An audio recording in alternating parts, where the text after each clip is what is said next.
पौराणिक कथा के अनुसार चंद्रदेव, जो अपनी अद्वितीय सुंदरता और शीतलता के लिए प्रसिद्ध थे, उनका विवाह दक्ष प्रजापति की 27 नक्षत्र कन्याओं से हुआ। यह सभी कन्याएं समान रूप से उनकी पत्नियां थीं, लेकिन चंद्र का प्रेम विशेष रूप से रोहिणी के प्रति अधिक था।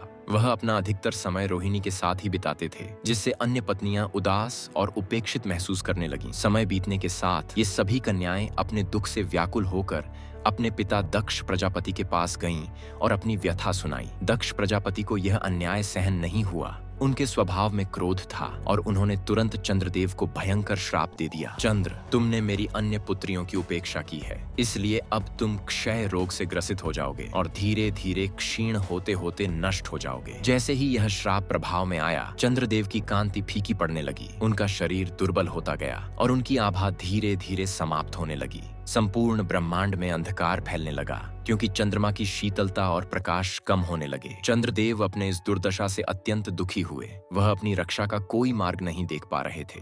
तभी देवर्षि नारद जी उनके पास आए और कहा, चंद्रदेव, इस संकट से बचने का एकमात्र उपाय है भगवान शिव की कठोर आराधना। केवल वे ही तुम्हें इस श्राप से मुक्त कर सकते हैं। चंद्रदेव ने यह सुनते ही भगवान शिव की घोर तपस्या शुरू कर दी। उन्होंने घने जंगलों में जाकर शिव जी का ध्यान किया, भक्ति में लीन होकर उनकी स्तुति की।